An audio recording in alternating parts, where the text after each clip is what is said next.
lindol sa parte ng Mindanao at siyempre kung meron silang balato na deployment upang tulungan yung sa parte naman ng Mindanao mga kamamo. So magkakasama natin sa kabilang linya si Director Raul Fernandez. Director, magandang gabi po. Welcome po dito sa Bombo Radio Rojas. Kasama mo po si Bombo Saira. Hi Bombo Saira, good evening at sa mga nakikinig ng Bombo Radio Rojas. Okay. So, sir, yung nangyaring yung pagyanig ng lindol sa parte ng Mindanao kahapon. So, meron po bang naging agarang tugon yung Office of Civil Defense Region 6 o kung meron kayong isasagawang deployment ng inyong mga miyembro? Yeah, initially after nung nagkaroon nga ng matinding lindol sa Socsargen, ang ating central office ay inalerto kami and inabisuhan kami na mag-standby. And right now, yun nga yung ating ngayon, yung ating mode of natin ngayon preparedness natin is we are on standby mode. Ready for deployment anytime kung kinakailangan ng additional manpower doon sa Socsargen area. So, ang overall kasi na namamahala ng disaster response operations natin ay ang ating ang ating meron tayong National Interagency Coordinating Cell na pinapamunuan ng ating Office of Civil Defense sa Central Office through the ng ating ng ating National Dream si Chairperson si Secretary Gibo po. Sila po yung namamahala ng overall response doon operations. So sa ngayon po ay yung mga regions sa Mindanao ang una pong nag-responde doon po sa affected regions natin. So mostly yung pong pinadalang mga augmentation doon come from region 10 sa Caraga and then even sa Barme yung natin nung Bangsamoro autonomous region for mostly Mindanao and region 9. So kami naka-standby lang kami anytime kung kinakailangan ng further augmentation, then that's the time that we will send yung ating contingency doon sa Socsargen.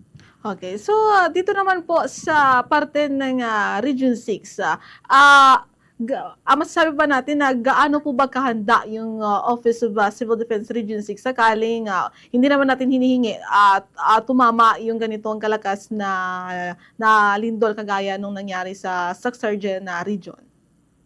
Yeah, in terms of yung mga pagkandak ng mga drills, yung mga kasanayan ng ating mga local DRRM councils and offices, masasabi natin na nakahanda sila na purely yung yung pagkakandak natin ng dock cover and hold and then evacuation and then kung anong dapat gawin after ng ng mga ganyang klaseng trahedya. But masasabi ko when it comes to sa pag-responde kung ba ganong kalala na yun or katindi yung epekto sa atin. We still have a limited ang ating pa diyan yung when it comes to yung mga trained natin sa USAR o sa collapse structure search and rescue.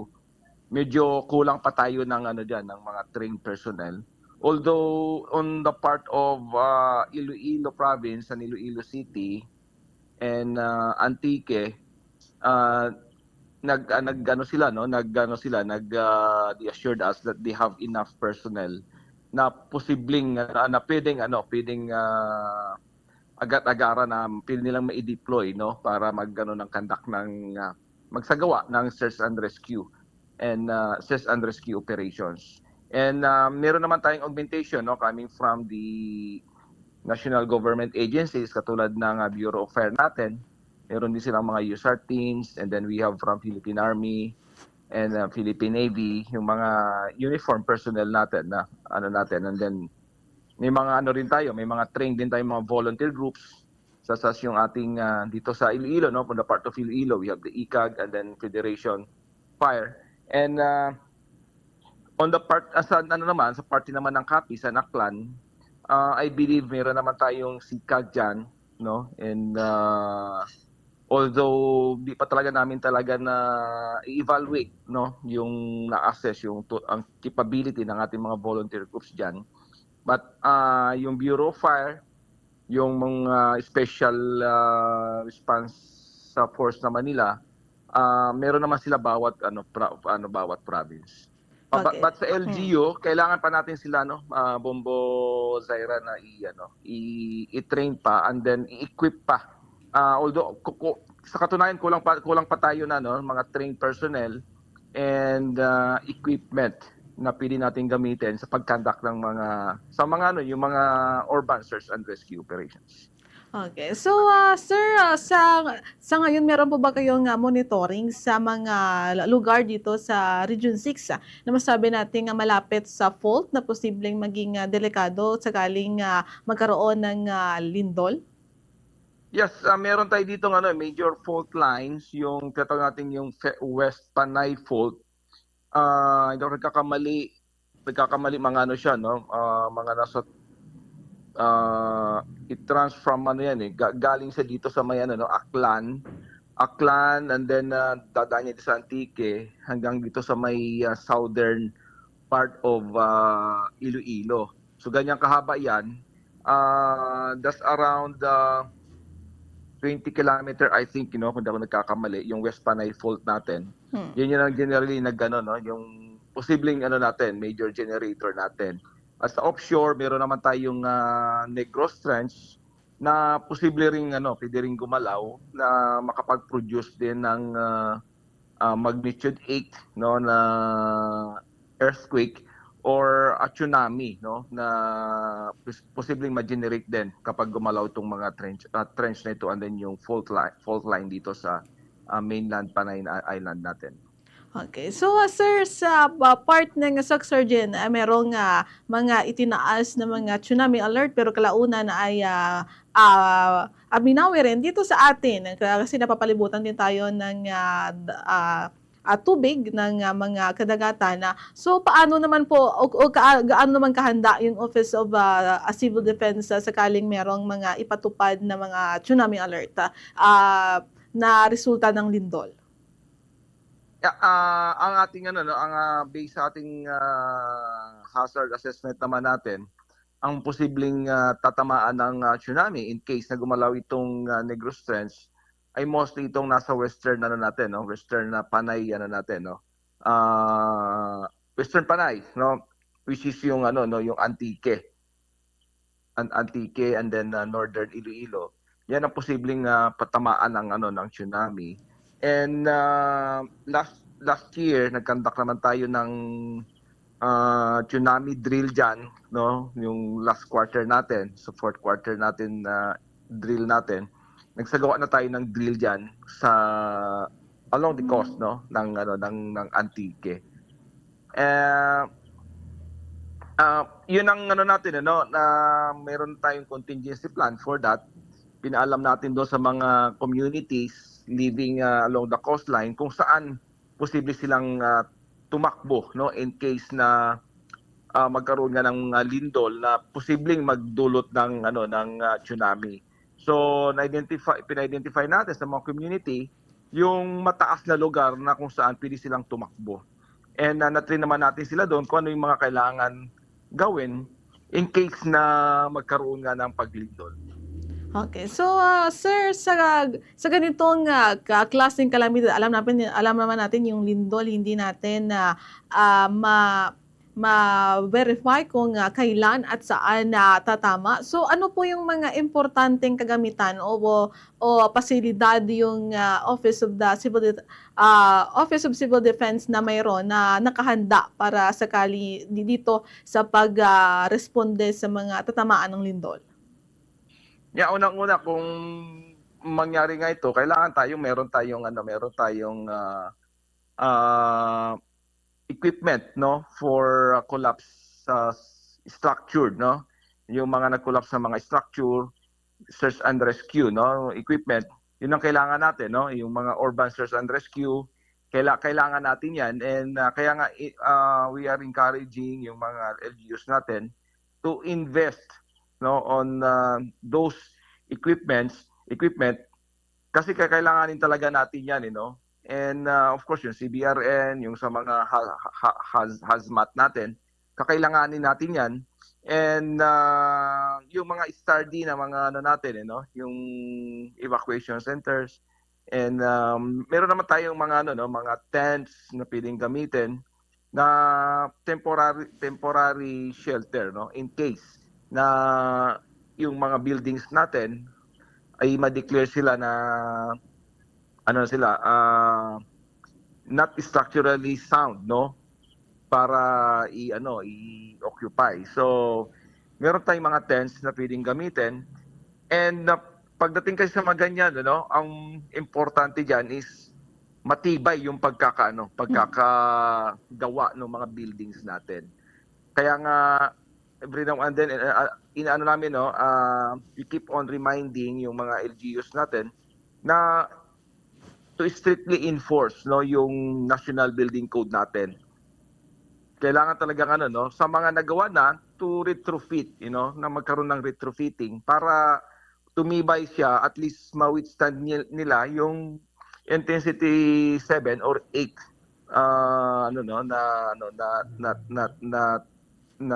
tremors or shaking.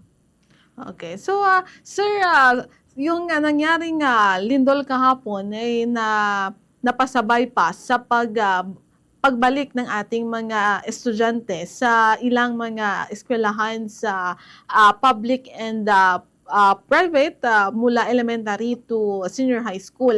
So, paano naman po kayo nakikipag-ugnayan sa ating mga eskwelahan dito sakali na yung ating mga estudyante ay nasa eskwelahan kapag merong atatamang lindol? Yeah, yung mga past years natin, yung past drills natin, naka-focus tayo sa mga educational institutions. So yun ang mga tinutukan natin dati noon kung paano ano yung mga gagawin nila in case na magkaroon nga ng lindol. But ngayong mga darating na mga mga drills natin, ang inihanda naman natin ay yung mga hospitals naman. Yung last previous exercise natin, yung Rojas Memorial diyan sa may Rojas City Hospital, yun ang natin. And then, this coming drill natin sa June 18, si Western Visayas Medical Center naman. Yun naman yung ating ang ating parang pilot institution para magsagawa ng yung functional functional drill talaga. Earthquake evacuation drill. So pagdating sa mga schools, continuous naman yung ating diyan. Represented naman sila sa ARDRIMS sa konseho, and if kung kinakailangan ng mga pagsasanay, meron namang kailangan man nila magsulat sa amin, para natin sila mabigyan ng kaukulang training tungkol sa mga ganyang klaseng drills, sa ganyang klase kung ano mga kailangan nilang gawin in case na magkaroon ng ganyang klaseng mga insidente. Okay. So, sir, sa ngayon sa pagtama nitong magnitude 7.8 na lindol sa parte ng Sac-Sargent Region, paano pinalalakas ng Office of Civil Defense Region 6 yung public awareness tungkol dito sa earthquake preparedness sa kanilang mga tahanan? Yeah, through social media, katuwang natin dito yung PIA and yung mga natin, yung mga association ng information officers natin. So can stop yung ating pag-issue ng mga advisories niya, sa ating FB page. And sa mga trainings na kinakandak natin, Sa ngayon, no, ang ating effort diyan, meron tayong meron tayong naka-schedule na collapse structure search and rescue training this year.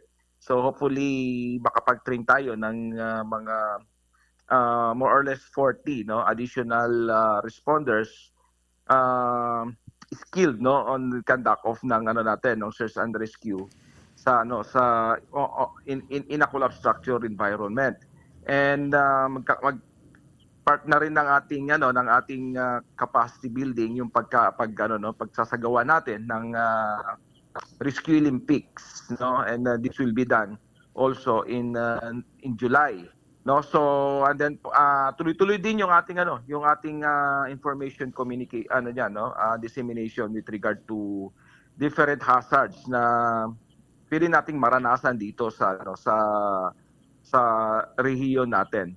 At last year 'di ba na-experience natin yung Bugo earthquake, and then itong paggalaw din ng dito sa may Gimbal, Iloilo. So, yun, tuloy-tuloy yung ating yung ating pagsasagawa ng pagti-training ng ating mga responders. And may inisyatibo rin si DILG no, as a result of nung paggalaw nga ng ating nung dito sa may Gimbal, na nagkaroon tayo nung tinatawag nating LILHub or Local Infrastructure Learning Hub. So ito yung parang platform where the different agencies no can collaborate and be trained and capacitate kung paano yung pagsasagawa ng infrastructure audit. Importante kasi yan yung magkakapag-conduct tayo ng information audit sa mga infrastruktura natin para makita natin kung ano yung mga gusali na vulnerable na or hindi na makaka-withstand ng matinding galaw ng lupa. So kung kinakailangan na silang i-retrofit or i-condemn na ng tuluyan yung mga gusali. So ganun yung mga activities or programs dito sa atin sa konseho in collaborations with the different agencies ng ating gobyerno. Okay, at least Director, alam natin na siyempre merong mga aktibidad at siyempre handa yung ating Office of Civil Defense Region 6 sa Cale na merong ganitong kalakas na lindol na tumama. So, Director, mensahe niyo, dagdag na mensahe sa ating publiko, siyempre na iba pa din yung meron tayong dagdag na kaalaman kung ano yung mga pwedeng gawin kapag may lindol, especially sa ating mga tahanan upang maging ligtas tayo at ang ating mga pamilya. Yeah, unang-una siguro no, sa nakita nating mga mga nangyari sa Socsargen, sa Mindanao. Unang-una siguro ang nating kailangan nating gawin is magdasal tayo na huwag tumama sa atin. Although sabihin natin na gaano man tayo ka-prepared, no? Pag gaano man natin pinaghandaan, pero nakita natin yung posibleng mangyaring distraction, no? Kung tamaan ka man, masisira yung kabahayan, mapuputol yung ating mga tulay, masisira yung ating mga daanan. Total change ng natin, no, madidisrupt yung ating normal way of life. So unang-una talaga is dapat hindi mangyari yung ganong klaseng trahedya. Dahil nga meron tayong basis na even historical data na nakaranas tayo ng matinding paglindol ng mga nakalipas na dekada. So kinakailangan talaga ng divine intervention dito, no, protection, para huwag tayong makaranas ng ganito. And then secondly, kailangan talaga tayo mag-prepare, no? Even though nagano tayo ng divine intervention, we also need to prepare, no? Through yung natin, ang natin is yung naman kasi niyan ang yung first strike nung nung paglindol kung matindi man, kung malakas rin man nga siya, kung ano yung kailangan mong gawin. Kaya nga we keep on doing this yung uh, earthquake drill, no? Quarterly siya yung INSED natin, National Simultaneous Earthquake Drill. So ay encourage na ang lahat ay mag-participate, no? Ano ka man, ordinary ka man sa pamamahay nyo, housewife ka man, and then as much possible natin yung ating bahay, no? Earthquake proof siya, or tingnan natin kung ano yung mga posibleng hazards sa ating bahay. I-fix natin sila, no? Kung talian or lagyan ng anchor, no? Igawing i-stabilize. Din kung may ang bahay natin ay medyo luma na, din i-retrofit. Ganon yung ganong mga natin na gawin nating earthquake proof yung ating yung loob ng ating bahay. And yun nga, dapat alam natin yung dapat natin gawin. One of also of the pwedeng pagmula na tayo ay ma-injure o ma-disgrasya is kapag nagpa-panic tayo. Para maiwasan yung pag-panicking, we must know kung anong kailangan natin gawin sa panahon na ganong mga panahon. So we really need to practice, to participate in drills, and to i-rehearse natin sa ating pag-iisip kung pag nangyaring ganito, anong kailangan kong gawin, saan ako pupunta, anong kailangan kong dalhin. So it takes practice, no? And preparedness para magkaroon tayo ng confidence at ma-lessen natin yung ating pagpapanik. Okay. And So, at nagpapasalamat tayo, and we commend yung nakita natin doon sa mga teachers natin, doon sa mga videos, no? How they handle the situation, kung paano nila yung mga kabataan, how they commanded them para mapakalma sila, at then kung saan nila dinala yung mga bata sa open field. So ganun dapat yung mga naging ng ating mga teachers. okay. So, nakita rin natin, sir, na kahit more than 40 or 30s yung kanilang mga estudyante, pero minake sure nila na nasa safe and open area yung mga bata. So, sir, Director, maraming salamat po sa pagbibigay ng oras sa Bombo Radio Rojas upang makapagbahagi ng dagdag na impormasyon at kaalaman sa ating mga tagapakinig ngayon. Maraming salamat po at magandang gabi sa uli.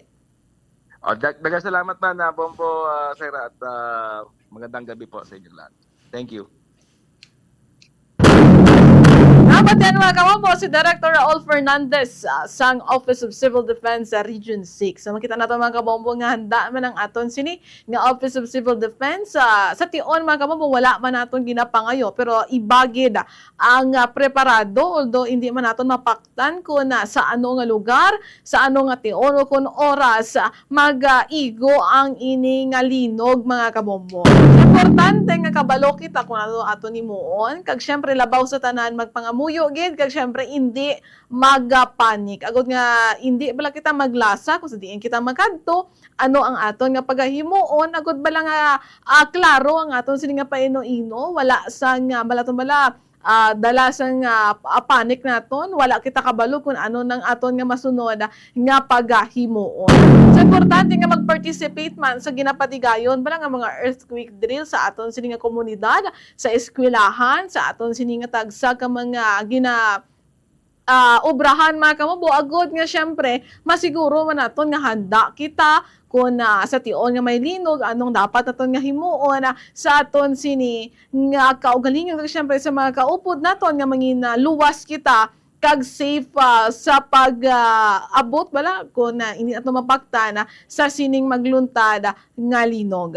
Oras sa 44 minutos na karigad sa alas 8 sa gabi mga kamomong, iba naton nga balita aton panumbalikan, magahaboy na kita sa pila ka mga pahanumdom.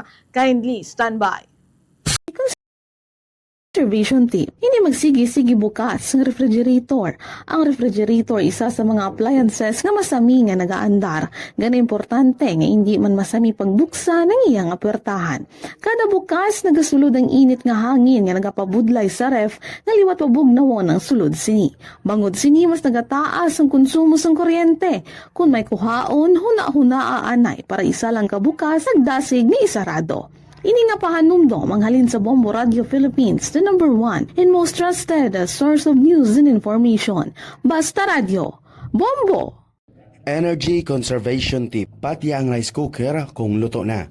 Pagkatapos maluto ang kanon, hindi pagpalawigo na sa warm mode ang rice cooker kung hindi man kinahanglan ang warm mode nagakonsumo gyapon na sang kuryente samtang nagaandar. Kung luto na kaganda ng pagkaon, pwede na inakakson sa salaksakan. Ang maayo nga pagdumala sa kusina isa kadako nga bulig sa pagkinot sang kuryente adlaw-adlaw. Ini nga panumdo malin sa Bombo Radio Philippines, the number one and most trusted source of news and information. Basta Radio, Bombo!